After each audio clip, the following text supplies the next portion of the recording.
Les marchés boursiers chinois qui sous-performent depuis maintenant plusieurs mois en cause notamment ce durcissement de Pékin. On en a parlé ici contre la tech chinoise, mais pas que, mais aussi de cette banque centrale chinoise qui a commencé à resserrer un peu sa politique monétaire, un petit peu à contre-courant en tout cas du reste du monde. Bonjour Laurence. Bonjour David. Laurence Lafont, rédacteur en chef de la lettre d'investissement Propos Utile. Il y a ce durcissement réglementaire en Chine engagé maintenant depuis plusieurs mois. Et ça continue avec de nouveaux secteurs, l'éducation, maintenant les jeux vidéo, les enfants, pas plus de 3 heures. Je pensais que c'était par jour, c'est par semaine. Ouais, juste le temps d'allumer la Ça console. Ça laisse rêveur quand même. Ouais, alors c'est vrai que la série, depuis, ça a commencé en novembre 2020 avec Alibaba. Ouais. Et La mise au pas ça s'est d'Alibaba. étendu ensuite aux grands groupes technologiques. Et effectivement, il y a eu des secteurs. Alors le secteur des cours en ligne, c'est assez fou parce que vous savez que les Chinois donnent des cours le soir à leurs enfants, font donner des cours le soir à leurs enfants pour qu'ils soient encore meilleurs à l'école. Il y a un côté compétition et ils ont une crainte de l'avenir, donc ils veulent vraiment que leurs enfants soient bons à l'école. Et ça coûte de l'argent. Et la logique a été de se dire non, on interdit les cours en ligne le soir, comme ça ils économisent et ils feront plus d'enfants. Pas sûr que ça fonctionne, ce genre de logique. Mais voilà, donc vous avez des sociétés qui ont perdu 90% de leur valeur sur la disparition de leur business aussi brutale. Donc c'est vrai que ça paraît radical. Dans les jeux vidéo, comme vous le dites, alors c'était déjà limité, hein. Donc ils ont accentué la limitation. Après, bon, ça se contourne, hein, j'imagine, c'est pas non plus... Mais ce sont des nouvelles qui ont fait mal au secteur. On a eu des gros replis boursiers sur des grosses valeurs. Oui, bah, les équivalents des GAFA américains, enfin, donc en Chine, ils ont perdu, on va dire, 40% de leur valeur. Donc, ce n'est pas négligeable. Il y a 1000 milliards, je crois, de capi qui a disparu. Donc, ça fait mal au marché.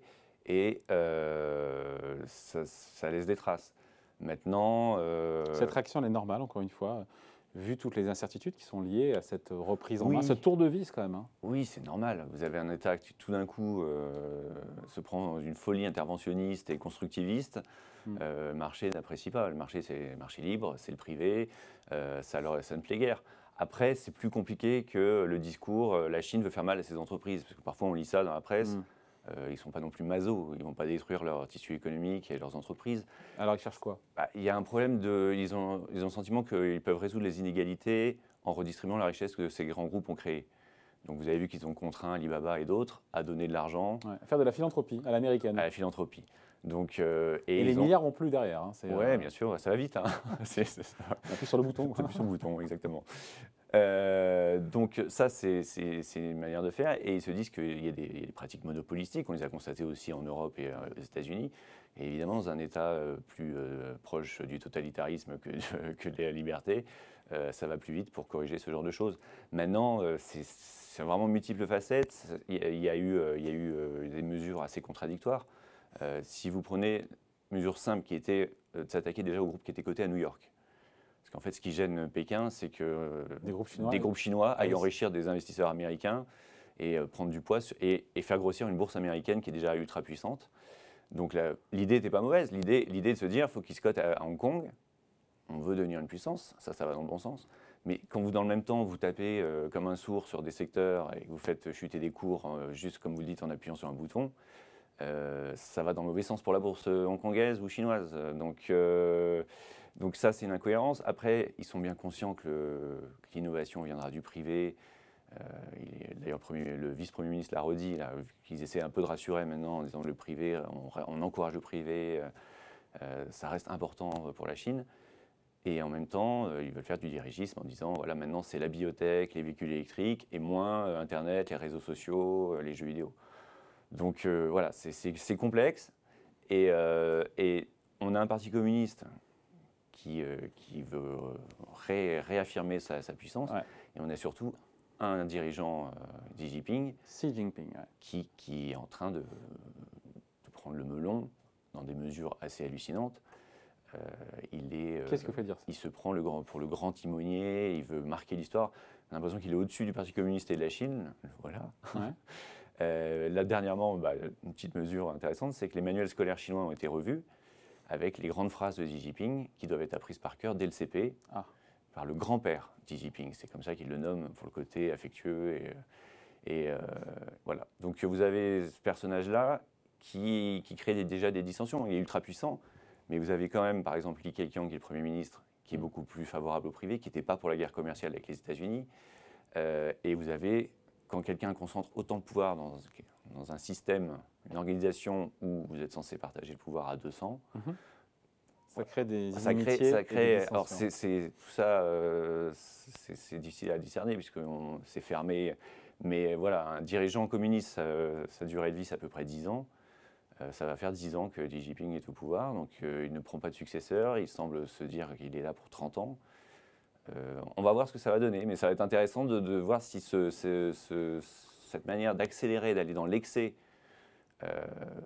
va porter ses fruits pour lui, sachant que, comme l'a dit George Soros, c'est une erreur stratégique. Donc si cette erreur stratégique... Parce qu'il a fait mal au marché et à l'image de la Chine pour les investisseurs. Donc, il n'y a pas de fuite des capitaux, vous me direz qu'il n'y a pas tant de capitaux que ça. Non, il n'y a pas de fuite de capitaux, on peut en parler après, mais vous avez bien vu ce qu'a fait la bourse, vous avez quand même une réaction, et les mesures prises, par exemple, pour la natalité, se dire « Ah, ils vont faire plus d'enfants parce que je supprime les cours en ligne », je ne suis pas sûr que ça ait un impact positif, peut-être même négatif sur la natalité, si vous n'avez pas confiance dans l'avenir, confiance dans l'avenir de vos enfants. Donc si les erreurs si ces erreurs produisent, enfin si ces excès produisent des erreurs, il en sera l'entier responsable. Ouais. Et on en reparlera certainement assez vite. Ouais. On le voit donc au-delà. En même temps, la bourse aujourd'hui, qui est pénalisé, encore une fois, parce que c'est un marché qui est domestique essentiellement, le marché boursier chinois. En fait, le marché qui a le plus baissé, ce sont les groupes internationaux qui sont cotés justement à l'étranger. C'est ça qui a le plus baissé. Quand vous prenez l'indice Dragon Nasdaq, c'est Meituan, Alibaba, Tencent, etc. Ouais. C'est ceux-là qui ont le plus baissé. Quand vous prenez les actions domestiques chinoises, par exemple la bourse de Shanghai, elle est revenue à son niveau, elle n'a pas vraiment reculé. Ça se voit d'ailleurs dans les ETF qui suivent les marchés chinois et qui sont mixés entre les deux. C'est pas non plus dramatique de ce côté-là. Alors, la question qui tue, et c'est le point de départ et même le point d'arrivée, il faut acheter ou vendre le marché boursier chinois. Une fois qu'on a dit tout ça, avec la correction sur les gens de la tech chinoise, qu'est-ce qu'on fait? Est-ce que c'est une opportunité où on se dit, si George Soros a raison et que stratégiquement c'est une erreur, pas sûr d'avoir envie d'y aller? Alors après, l'erreur stratégique, elle est quand même pricée dans les cours. Comme vous voyez qu'Alibaba pèse la moitié de son cours d'il y a quelques mois. Et l'autre chose, c'est que c'est comme un bras de fer entre le Parti communiste et les marchés. Et moi, je pense que les marchés vont gagner. Et si la Chine a besoin de financer ses retraites, d'enrichir sa classe moyenne, d'encourager les PME, elle a besoin d'un marché fort, un marché financier fort.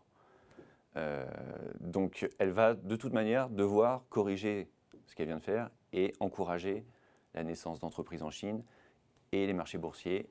Donc, il faut aujourd'hui qu'elle se dote d'un marché boursier digne de sa puissance économique. Ouais. Aujourd'hui, c'est un nain sur les marchés financiers par rapport aux États-Unis. Et ce n'est pas en agissant dans ce sens-là que Donc, opportunité. Donc, opportunité, probablement, oui. Dans une optique, je ne vous dis pas... Alors, on a déjà un petit peu rebondi, mais dans une optique d'un portefeuille diversifié, oui, il faut avoir de la Chine aujourd'hui, d'autant que c'est décoté. C'était déjà décoté avant.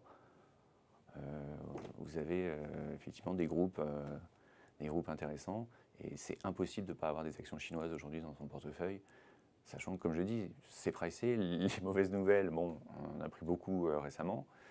Vous avez parlé d'un resserrement en Chine. Effectivement, la Banque centrale chinoise a été un peu le passager clandestin de la relance mondiale. Ouais. C'est que la Fed et la BCE ont fait tout le boulot et eux, bon, ils ont profité de la reprise et de la hausse de la demande. Ouais. Aujourd'hui, il y a un ralentissement en Chine. Ils ont des munitions pour agir. Si besoin. Ils ont même visiblement, ça y est, réouvert les vannes du crédit pour redynamiser un peu l'économie. Donc, vous avez s'il fallait vendre, c'était il y a 6 mois. On est probablement sur une opportunité sur la Chine. Bon voilà, merci beaucoup. Point de vue, analyse signée Laurence Lafont, rédacteur en chef de la lettre d'investissement Propos Utile. Merci Laurence. Merci David. Salut.